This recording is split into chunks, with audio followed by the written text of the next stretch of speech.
What's up, everybody? Wanted to take a second to tell you about some upcoming dates we have. If you want to see the roast battle live in your city, this is where you're going to be doing it. February 7th, we're going to be down at the La Jolla Comedy Store in San Diego. February 11th, we're going to be at the Mothership. That is one of our next 3 dates there. We'll also be there on March 3rd and April 7th. But remember, Super Bowl Sunday, we will be at the Mothership. Tickets are still available for that, so make sure you hop online and grab them before they're gone. February 22nd, we resume the California Cup here in Los Angeles at Jam in the Van. The ending of the first round will be taking place on February 22nd. That's invite only, so make sure you follow Jam in the Van on Instagram, and then you can get your invitation to come check out the chaos for free. You definitely want to do that. February 28th, we will be at Nate Jackson's Super Funny Comedy Club in Tacoma, Washington. That wraps up February. Heading into March, we start our run at the Tempe Improv. We have several dates coming up there. The first one is going to be March 13th. For more information, check out their website. 3 days later, on the 16th, we'll be at the Big Laugh Comedy Club in the Dallas-Fort Worth area. For more information on where you can check out Roast Battle, make sure you're following us on Instagram at Roast Battle and click the link in the bio for updated tour dates.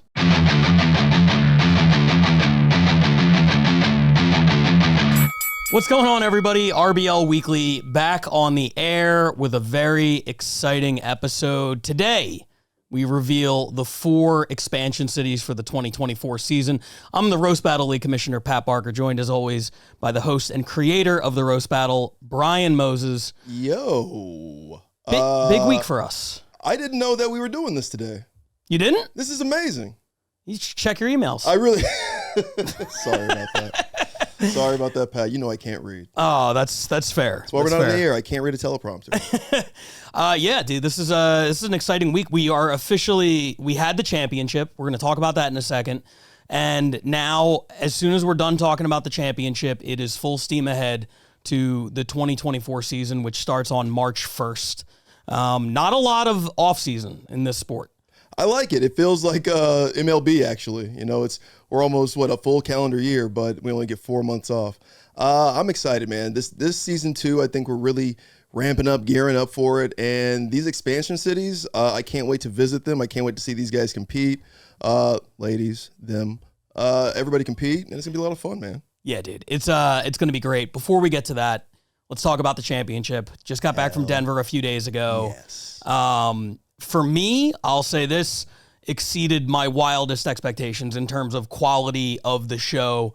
You never know what you're going to get with a tournament setting. You never know what you're going to get. You could throw the best battlers in the world. It doesn't guarantee anything. Look at the Super Bowl. Some years you put the 2 best teams in football and it's a blowout, you know?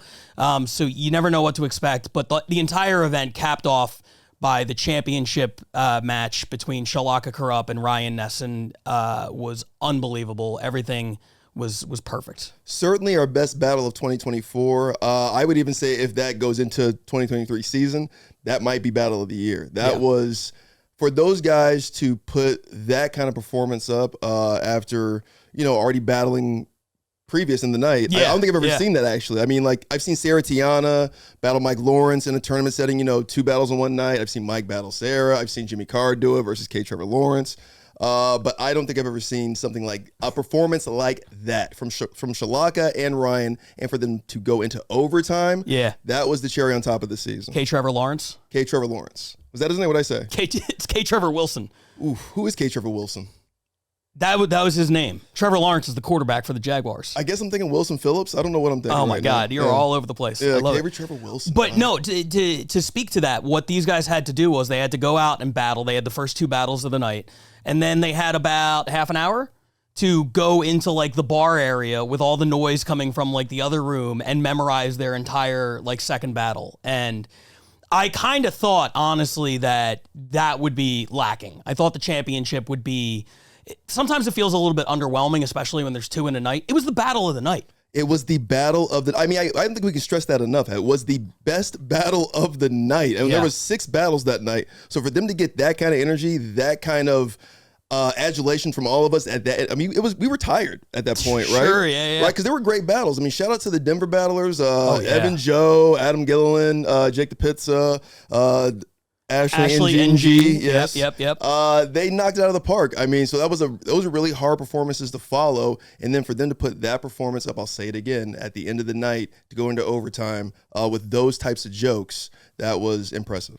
And when you break down what the season ended up being, Ryan Nesson, the champion, undefeated season, 10-0, 8-0 in the regular season, won 2 battles in one night. He's on a run unlike anything I've ever seen, frankly. He is on fire right now. And one of the first questions he asked me when I got back to LA was, when can I defend my LA title? Like, I'm like, do you need a few months off? He's like, no, I'm ready. I want to be a fighting champion. I love that guy. That's my boy. Let's go. I love Jason that guy. Richardson in the slam dunk. I'm doing it 3 times. But you end up having, the finals ends up being the undefeated world champion against the RBL wins leader, 15-3, the MVP. And that's like Brady versus Manning. You know what I mean? That's like the first, who's the GOAT RBL argument in the history of the league. I got to be honest. And Ryan Nesson, I have to apologize. I was not familiar with your game. You proved me wrong. Yeah. I didn't call you the MVP of Los Angeles. I didn't think you were going to win this. And you sat here on this couch next to me and told me that was your Jordan Last Dance documentary moment and I took that personally, Moses. Congratulations, sir. Job well done. I'm eating crow.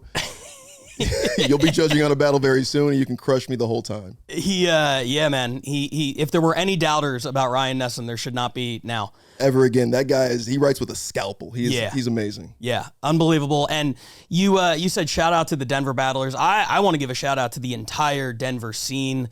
The Improv was a spectacular venue to host it in. I absolutely loved it.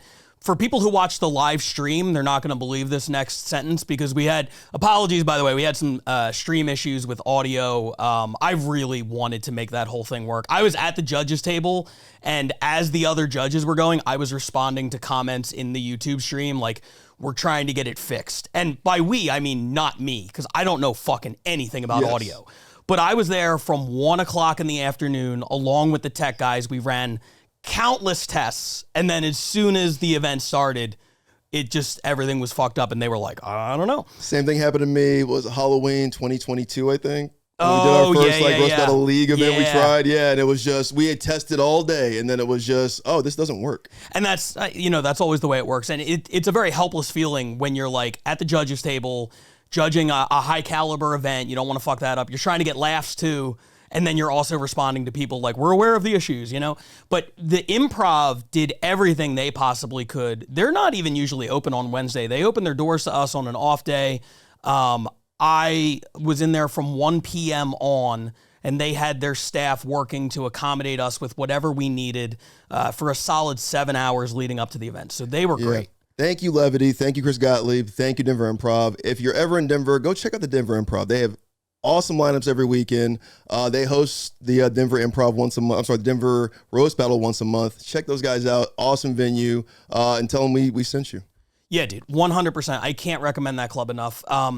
The Denver crowd, this was the one part I was sure of. I was like, crowd-wise, this is where you want to have it because they're like right in the middle of the country. They have those, they have the blue-collar sensibilities, which... By the way, sidebar, I love that our UK battlers, they spent the entire week just cosplaying as Americans. They went to Bass Pro Shops every single day. They just wanted to, Shalaka posted on her Instagram story the other day, a list of things about America that she loves, and 5 of them were different menu items at Denny's. That's awesome. That's all that they wanted to do. It was outstanding. But the Denver crowd was on fire. And the entire show, they showed no bias culturally. I was worried potentially about how the British how that would translate. They showed so much love to everybody. We heard some of the most ruthless, fucked up jokes in the aftermath of that Roastmasters episode we did. It felt like that in a lot of ways. It felt natural. It felt like we were back in the 20-teens, man. It felt good. I was like, I remember this. This feels like home. This is a nice, comfy, dark comedy blanket. Yeah, whereas the LA crowd, and we'll talk about it leading into the season, to me, LA has the worst crowd in the league right now, and we're gonna talk about that later. But Denver, I was blown away by how good that crowd was. And last but not least, the Denver roast battle scene, the RBL Denver, those guys came to play. I'm so proud of the growth that they have had since they started in the league less than a year ago. I mean, they were our basically first expansion city. Yeah. They were the first one where we pulled somebody brand new, and that's what we're going to be looking at on this episode as well.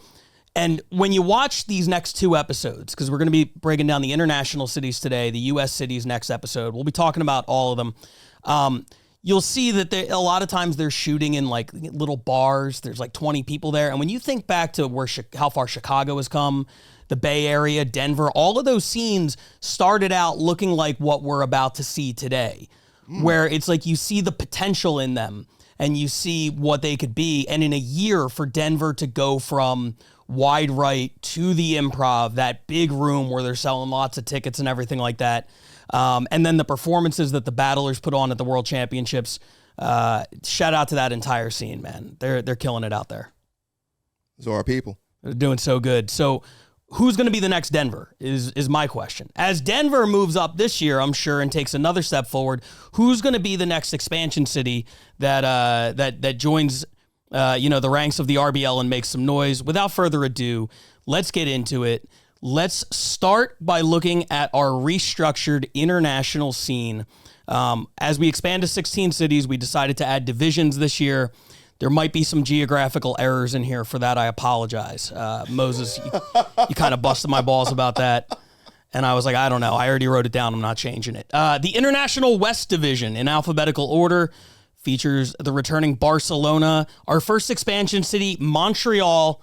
That is our second Canadian city. They joined Toronto, and playoff city Scotland in our International West Division. And in the East, we have the returning Australia, London, and Tokyo, joined by our second city in England, Manchester. Wow.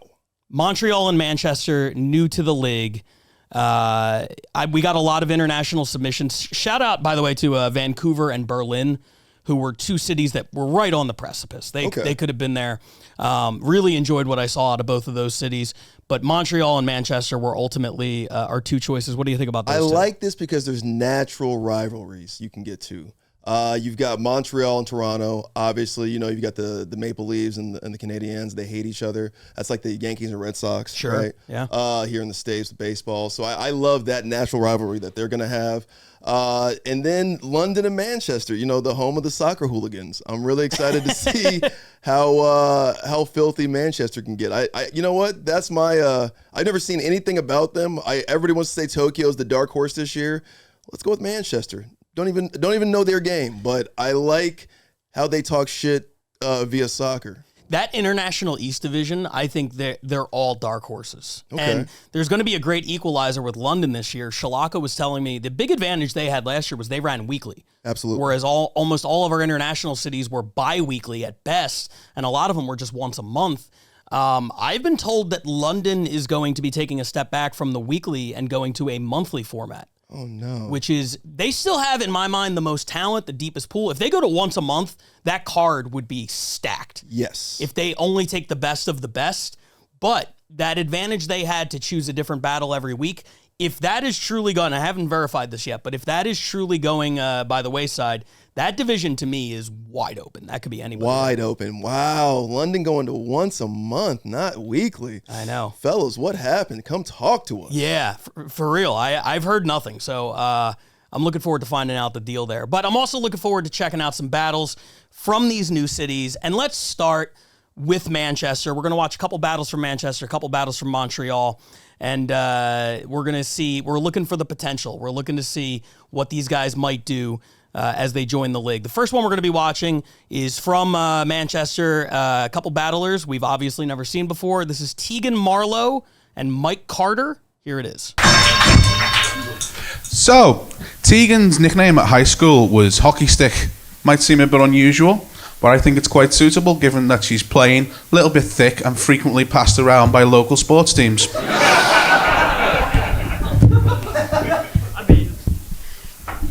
Oh. You know when you look at someone and you just know they've completed anime?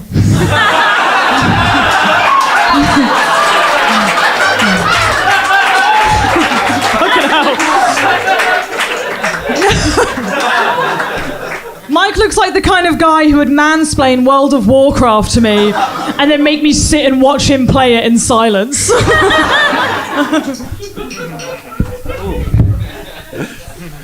Tegan often says that she's not a Tory, which is impressive given that she's from a wealthy part of the South. Even more impressive, she says it with that accent and a straight fucking face. I don't want to say you're the most Tory person I've ever met, but you did tell me your high school crush was Jeremy Paxman. You used to rob literally classics from Waterstones, and you've trained your dog, whose name is Rufus, to hate the Polish. What's your full name? Tegan Marlowe. Chance anyone in this family voted against Brexit? It's fine to see. So Mike has a level 2 qualification in food and hygiene because they'll just give that shit to anyone, apparently. He didn't have to do much work for it, though, because he already likes food and he's heard of hygiene. Fair play to him, though, because he finished the course in 20 minutes, which is actually the longest he's ever taken to finish. So. I don't want to call Tegan a basic bitch, because she's more like baby's first basic bitch. You know, I read one of her recent reviews, which was nothing groundbreaking, but would invite back. It surprised me because I didn't think you could leave feedback on Tinder. You know, like, if there was an idiot's guide to being a plain white woman, the picture on the front cover would be that one from your Instagram there. You're like... So after 8 years of doing comedy, grinding, hustling, working his ass off, Mike still lives with his nan. Imagine living in a house where both of you are just waiting for the other one to die.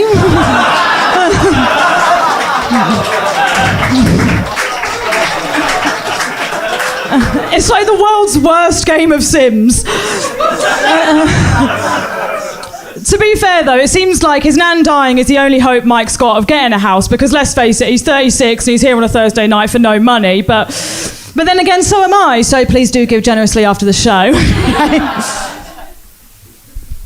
Tegan proudly identifies herself as a Hun. Again, another odd comparison, but I think it's appropriate. Like Genghis, total girl boss. Big social following, and if you check 80% of men in the Northwest, you'll find her DNA.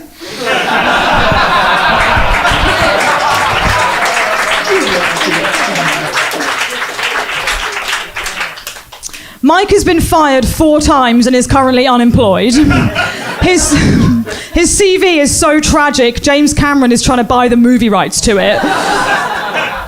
I do really feel for you, though, Mike, and I want to help you out. So I've made a list of jobs that I feel you could do quite successfully. First of all, the assistant manager of a CEX. Come on.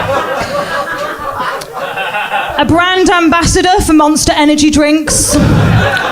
A fedora salesman. That guy who works in an exotic pet shop and has a weird fascination for the iguanas. A speed bump.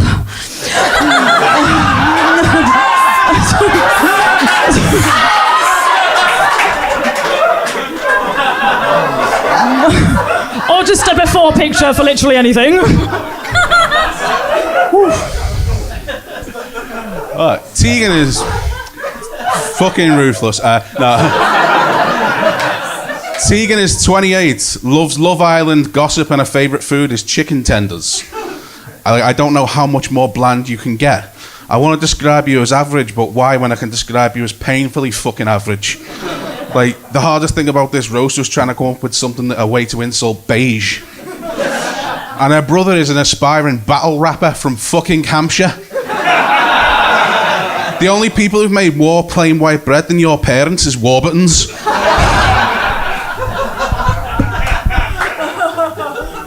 Oh, man. Oh, okay. Oh. Mike's fetish is, and I quote, bossy women who will batter him a bit. Which is why he still lives with his nan.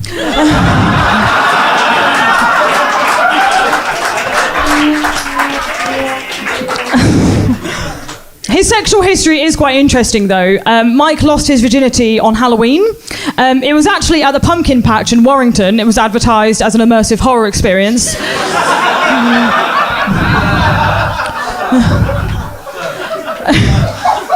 But the scariest part about all that it was he was actually 30 at the time. That's right. Mike waited until later in life to pop his cherry, but to be fair, that's just how long it took him to locate his own cock. So that was our first battle. Tegan Marlowe versus Mike Carter. When I say, and I watch so many battles in the off season, like trying to choose these new cities, and I see something in Manchester that was similar to what we used to see in London.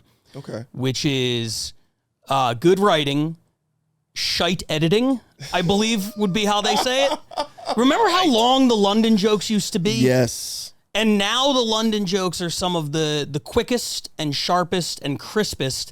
And I think it was something that they learned. Another thing that we don't see out of London nearly as much, I feel like, is the super specific local references. Correct. Like, since they joined the league, London was very quick to adapt their style a little bit, I feel like. And I feel like Manchester is using that old school London style. And I think that's something that you're going to see potentially, shift as time goes on. It was fun. That was my introduction into Manchester. And you're right. It did give me an old school London or just UK feeling when they first started and got into the whole roast battle scene, because that culture specifically isn't into talking shit to each other openly like Americans are, right? Right. Only at sporting events where like you're getting your emotions out like that for the most part, but they don't do that. I remember when we had premiered over there, there was this, it was The Guardian or something like that. It's like their New York Times or whatever. And they had an article about how the roast battle wasn't going to work, right? Because that's just, we don't do that here.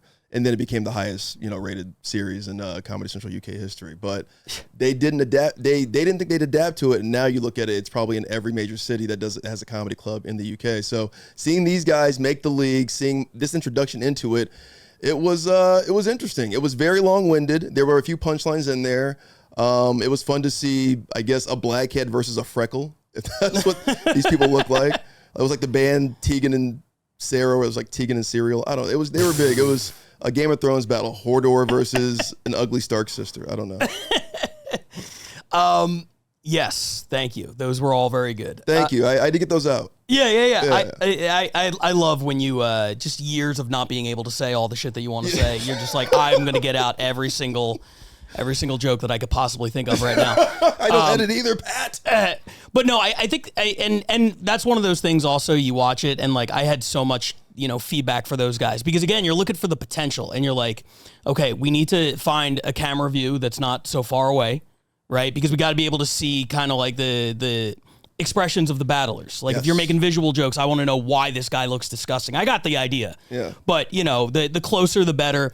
I don't need an all 22 version of the roast battle. That's what they call the game tape in NFL. You get to see the whole wide shots at all 22. So that's what that feels like. No shit. Get a camera that's not mounted on the back of the room on the ceiling. Get another microphone. The fact that they're trading the microphone back and forth is very polite. But got to be honest, I love that. You do? I really like that, because there's a communal sense to that of just, hey, I'm talking shit and I have to give you the mic back to talk shit to me. I know it looks a little low budget, like the way we're watching it, but I thought that was so cool. Interesting. Yeah, it's so intimate. I mean, I specifically told them, hey, make sure you get a second microphone. No, do stage. it. But I like that of like, I'm going to say something harsh to you, and now here's the mic. Like, you don't get to touch it. That's cool. It's kind of primal. Yeah. One other thing that I love that Manchester did, they're a little bit experimental with certain things. And one of the videos they sent me, and I'm going to be honest, I didn't watch it, and I'll tell you why in a minute. It was an 8-person, like, Royal Rumble style thing. And we've teased that idea out here, but, like, the way I was going to do it was way different. They had 8 people on the stage at once doing one joke about, like, anybody on the stage, and then they were, like, eliminating people, and they all had to pass the mic around. And I was so excited to watch it, and then the video was 47 minutes long, and I was like, nah, I'm good. But I love the fact that they're trying different shit. I think I do that's love cool. that. Yeah, but I can't. Who's gonna sit through a 47 minutes? That's what I'm saying. It's around a mic talking. What? Yeah, it's like this podcast. It's crazy. Exactly. Why does anybody watch this shit? So let's check out another Manchester battle now, and this one actually features the Manchester champion Kim Smith defending her title against Monty Wilson. Here it is. I want to start off by saying Monty wants to beat me so bad, he's been practicing on his girlfriend.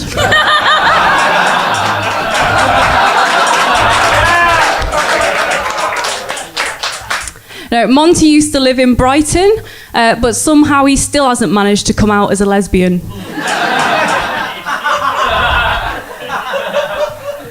Monty is actually from East Anglia, born and bred.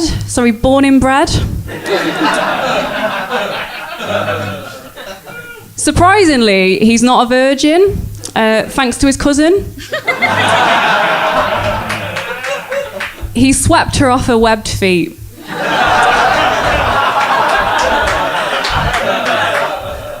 After what Monty's done, they're thinking of renaming his hometown of Norfolk to Norfolked his sister. It's great to be here tonight, guys, roasting the love child of Stuart Little and a recently found Madeleine McCann.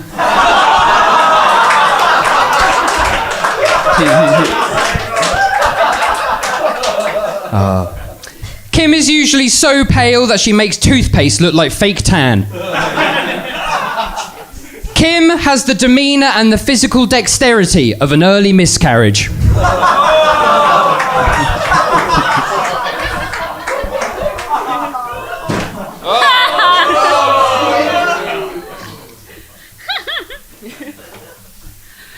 Monty said on a podcast that he was catfished on a date because when they showed up, they were a little person. At least now he knows how everyone he's ever dated felt.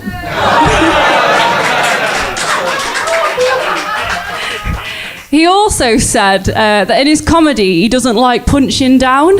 That's easy for him to say. There is no one below him. Monty's so short that sometimes people mistake him for not being a paedophile.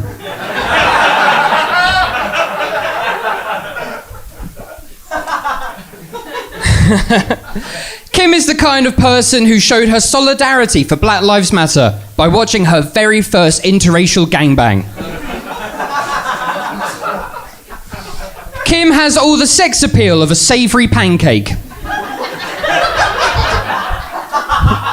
And an arse, like a savoury pancake. Kim is so gormless and childlike, she's the only woman alive that necrophiles and paedophiles can wank over together.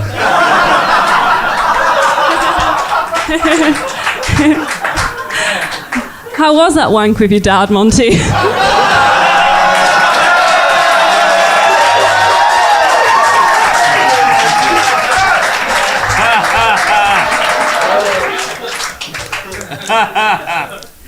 Monty used to be a drummer in an emo band, because look at him.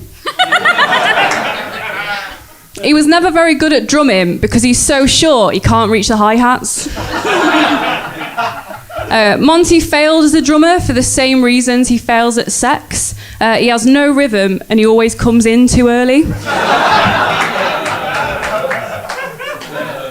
I've heard rumours that Monty still likes to lay down a beat on his girlfriend's face.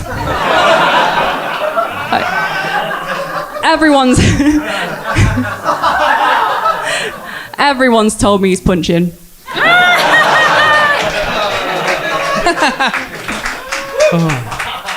Kim has an autistic boyfriend who likes trains.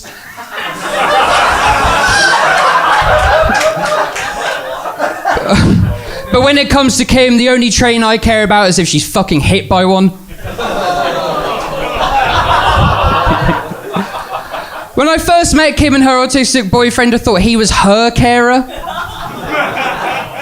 Kim once caught her boyfriend watching what she thought was child porn. Turns out it was something way worse, the homemade sex tape. Don't get me wrong, Kim. Oh, guys. Yeah? Yes. Kim is a relentless girlfriend, though. She's always suggesting for him to tie the knot. But despite this, he keeps refusing to hang himself.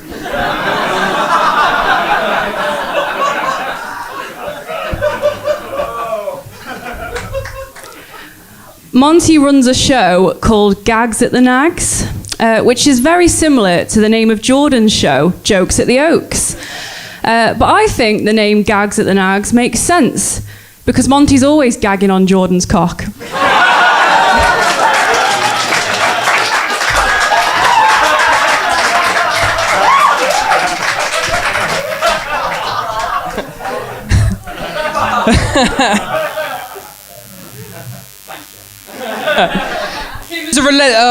Kim used to teach in middle school and used to teach languages, but eventually she had to quit just because she found the teenage boys just so attractive. Kim was also once in an Amy Winehouse tribute band. Not a very good one though. Sadly, she didn't end her career in the same way.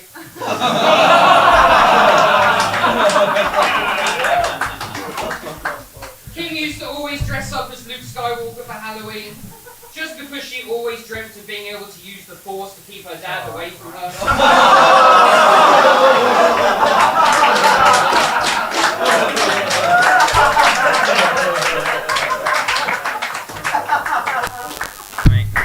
As a teenager, Kim... Fuck off.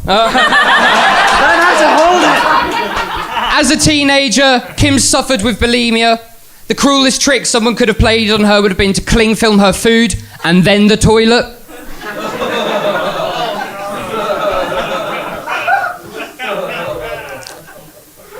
Monty is posh. His dad was in the army and named him after Field Marshal First Viscount Montgomery. What a cunt.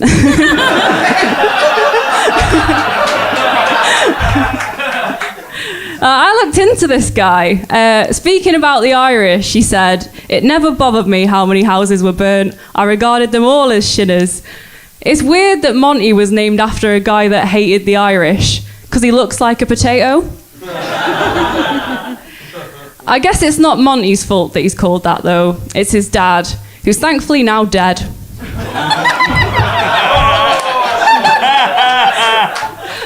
Monty's dad used to be a biker in Hell's Angels, and now he's just in hell. Now, it was a sad day for Monty when his dad died, because he didn't just lose a father, he lost his uncle too.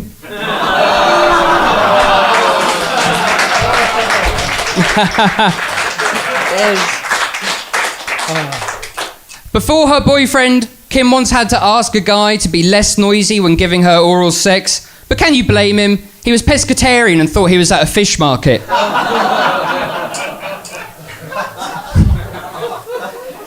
Kim grew up in Telford, which had one of the most notorious child grooming scandals in UK history.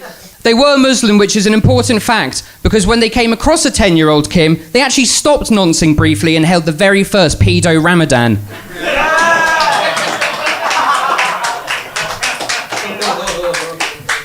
Kim admires Jeremy Corbyn and also has IBS, which is a perfect mix, because like Corbyn, she probably hates Jews and has the gastric tendencies of a fucking gas chamber. So Kim Smith, Monty Wilson, that's our second Manchester battle of the show. Very interesting stuff. For me, the highlight was when Monty didn't know how to hold the microphone and he fucked it up. If you watch it back, the sound guy, I believe his name's Michael, off to the side of the stage, he desperately wants to rush the stage and fix it, but Monty's like going without the mic, and he's just like, it's like watching somebody play double dutch. Like he's waiting for his chance to jump in. I really got a kick out of that. Kim really impressed me. I thought her writing was really good, and the share a wank with your dad. Off the cuff. Off the cuff. That's a great rebuttal. I did like Monty going a cappella right there.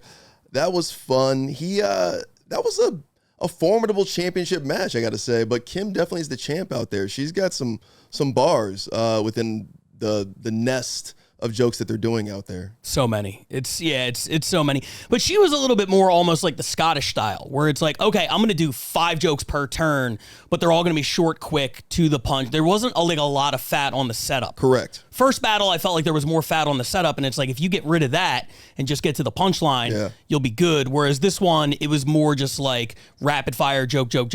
And I still think you can edit that down. But she managed to close on it. I think it was like her third one.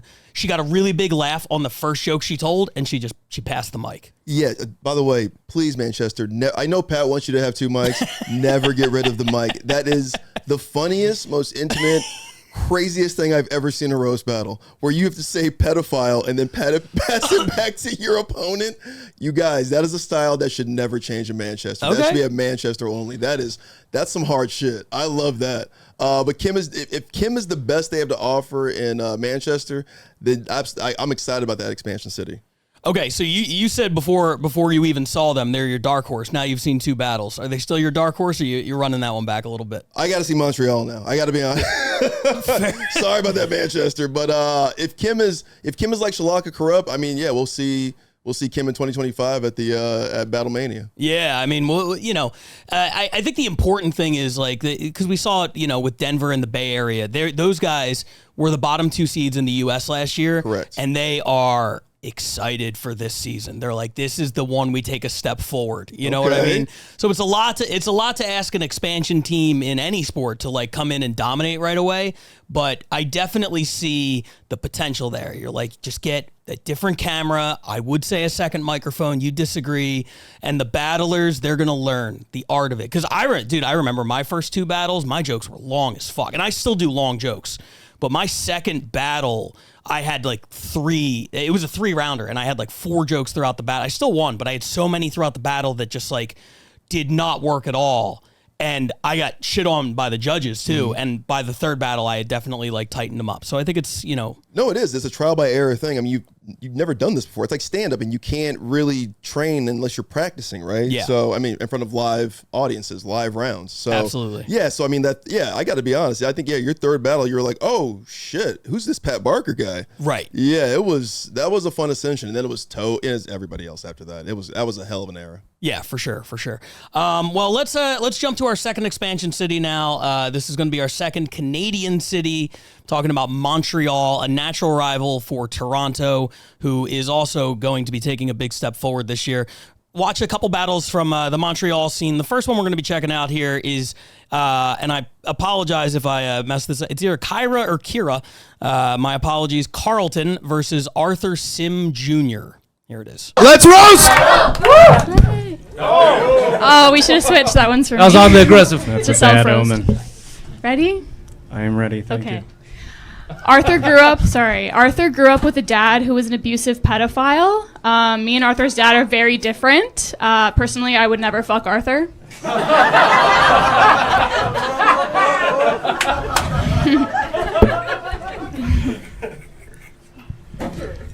Kira looks like Snow White privilege.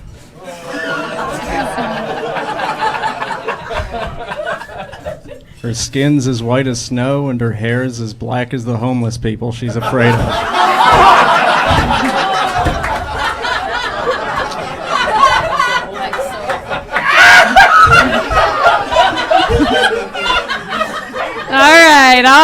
All right. Walmart, Mac DeMarco, figure it out. All right. Fucking figure it out. Arthur and I both have gay dads. I found out my dad was gay because he came out to me. Arthur found out his dad was gay because he came inside of him. All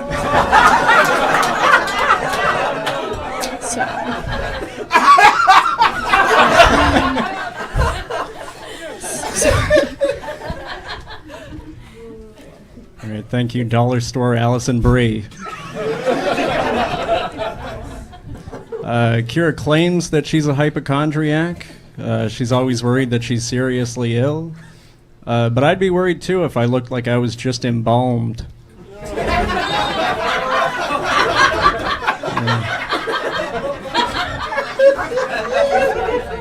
I don't think Kira's a hypochondriac. I think she just owns a mirror.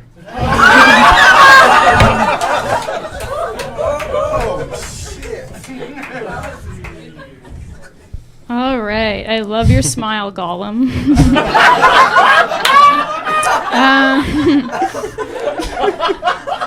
Arthur was in a dead bedroom relationship for 2 years. Him and his ex never had sex. They actually stopped having sex when he told her to fuck me like I'm your son.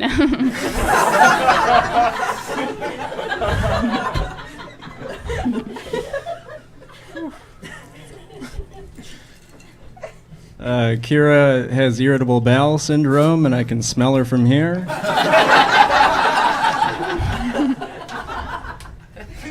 When Kira told me she had IBS, I looked at her arms and assumed it stood for incredibly bloated syndrome. She's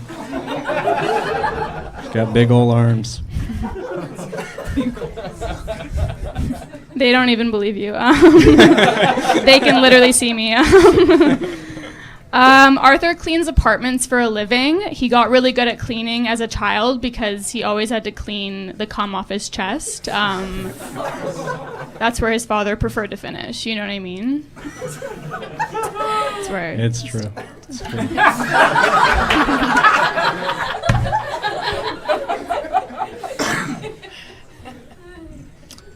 Kira's favorite sexual position is missionary. So not only is she fucking boring, she's also a boring fuck.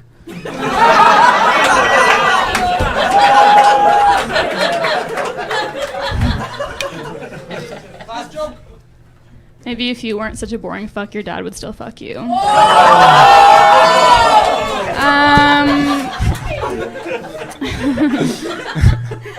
Everyone take a close look at Arthur and let me know if you agree. I think Arthur looks like his dad fucked an extra chromosome into him.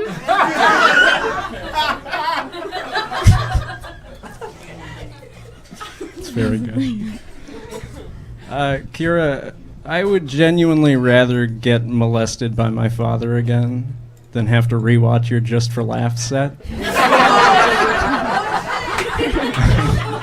I'm pretty sure a clip of my actual molestation would get more laughs per minute than your tight 5. So, first of all, shout out to Kira for making sure this episode gets demonetized. Absolutely. I appreciate that. Not 1, not 2, not 3, not 4, but 5 jokes about Arthur getting... She LeBron introductory press conference with D Wade and Chris botched it. Not 1, not 2, not 3, not 4, but 5. 5, yeah. Molestation jokes. I thought that was a theme. I love a theme. Who doesn't love a theme? Sure, yeah. Yeah, I mean, she definitely went in on it, man. That was a choice. And what I liked about it was they were brutal overhand rights. She wasn't like, I'm gonna tease like getting off of the theme. She was just like, this is what I wrote. This is what I think is funny. I'm just gonna do it. Even her like off the cuff or rebuts were all about his dad being inside of him. I was like, everything. This is precise. She stayed in a zone. Like her whole universe was, you got fucked by your father. Everybody's gonna know.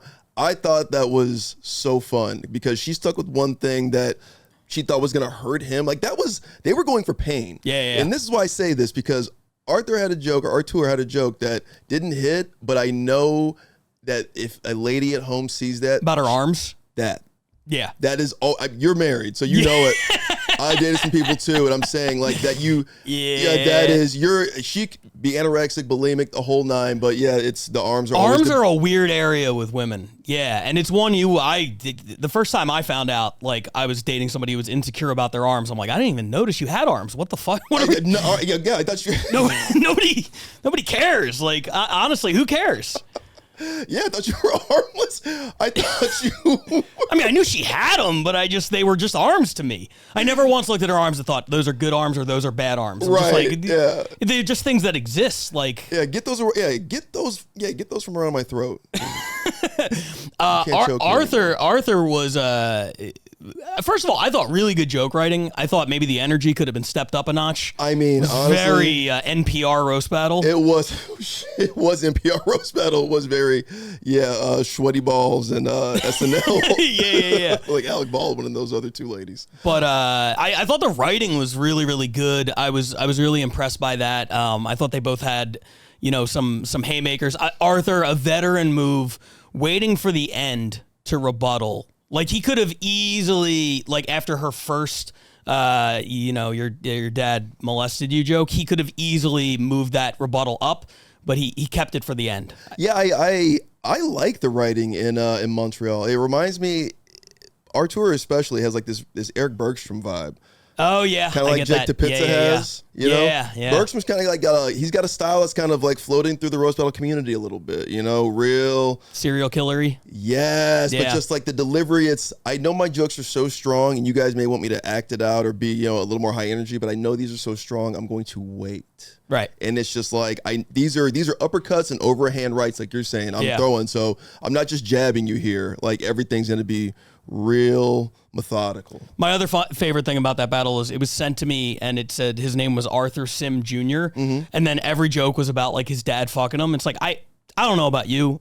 If my dad fucked me, I'm dropping the junior. Right. Oh I'm not constantly reminding myself of the fact, you know? I was named after him, yes. Yeah. I might even go name change at that point. I mean, like, it's wild. Oh my God, I can't even say it. That's awful. So I'm just thinking about Archer getting molested and his dad being like, I am him. I think his name's just Arthur. Are you trying to do like a French thing? Because they said Artur, right? Oh, did they? Oh, I don't know. Maybe I missed that. I was too busy focusing on the molestation. But by the way, before we get into this next battle, to end this episode, what's up with the is necrophilia or just like dead people, affiliated with the pedophile thing? Like I noticed that in Manchester. I've been noticing it, and I noticed it in Denver. I've been noticing it in some of our LA battles. But necrophilia is coming up as like it's like the new pedophile. That's a really interesting point. I didn't pick up on that, but it goes through trends, right?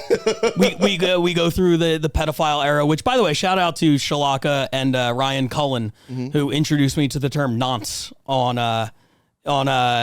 Denver. What's nonce? Because they even said it earlier in one of the Manchester battles. We were out to dinner, I think, and I was just like, what is a Tory? I started naming these words that I hear in all these battles, and I was just like, you have to explain to me what these mean. Like Whigs and Tories? Yeah, Tory is like I guess it's like a sort of like conservative thing over there. Yeah, Whigs and Tories. Yeah, I didn't pay attention in history, so I didn't know what that meant. Okay. Well, you don't know what nonce means, so don't act like That's holier than yeah. thou. It's a pedophile. Oh, what? Yeah, that's a nonce. Yeah. Wild. Yeah. Okay. Economy of work, because pedophile is like so many syllables. Well, they're like, we need. Yeah, it's not pedophile. We're so stupid. Yeah, absolutely. Americans. This is our worst episode on Brighton, ever. just so you know. Oh yeah, you went nuts for the Brighton thing. So you knew that. Yeah, so Brighton is the gay. It's like they're San Francisco. Got it. Okay. Yeah. So I thought that was very funny. Just if you know the reference. The more you know. I'm learning so much about international relations just from watching roast battles. Holler at Hillary Clinton next time. Hey Toronto, what are you doing? Montreal, wow. I mean, my new. That's not even a dark horse. I think my favorite coming out of what is that? The East? Yeah, no, it's the West. You're picking them over. Wait. What were the divisions again? I fucked up the geography, so I was wrong about this. No, the West is Barcelona, Scotland. Thank you, Dennis. Barcelona, Scotland, Montreal, and Toronto. Are you saying you're picking an expansion city to win the division? I got Montreal over Scotland in that one. Ryan Cullen, beef up your city, my man. Oh my God! Because Montreal is coming in there, and hell's coming with them. Wow! If I can quote Tombstone, this is that is a bold proclamation. Yeah, I mean, my God, Australia's really good too. I've seen Australia. That Montreal, that was an impressive debut from a city I've never seen. Yeah, that was outstanding, you guys. Yeah, great stuff, Montreal. And Manchester got a lot of work to do, except for the one mic thing, which we agree that's the highlight of their city. You don't like mic. You guys can do two mics. That intimate, calling somebody a pedophile or like getting fucked by their dad and then passing the mic. There is nothing as funny as that and as intimate and as like, hey, that's almost like hugging before the end of the battle to me. Yeah. All right. It's very consensual. Impressive stuff from both of those cities. I really enjoyed, and I watched a number of battles from both of them. But Montreal, those highlights were insane. So looking forward to having both of those guys in the league. Congratulations to Manchester and Montreal. Thank you to every other city who reached out internationally and wanted to be a part of this. Like I said earlier at the beginning, Berlin and Vancouver were also especially impressive. And to anybody else who hosts one internationally or wants to host one, I'm giving you guys a big runway right now. It's February. I'm not talking to anybody else until October. Come back in October. You have 8 months between now and then to get your city to the point where you feel comfortable hitting us up in October and submitting it for the 2025 season. And I look forward to hearing from you guys then. Until next time, Pat Barker, Brian Moses, Before we get out of here, man, shout out Pat Barker. Hell of a season 1, man. This guy thanks. watched so many battles just to get this podcast ready and to be able to score this whole season, to get those 4 finalists, to create a league MVP in Shalaka. We have an undefeated champion in Ryan Nesson, Ryan Cullen, John Ajota. I mean, all of our scenes, all 12 of them for the first season, the 16 coming up next season. Yeah. Very excited. Shout out the commissioner. He does the Lord's work. Thank you, man. I appreciate that. But ultimately, like, if the battlers aren't killing it, none of what I do matters. So shout out to all of them. They're the reason that this is successful. But That's what's up, man. I appreciate that. We'll be back next time, taking a closer look at Cleveland and Atlanta, our 2 American entries to the league this year. We'll see you guys then.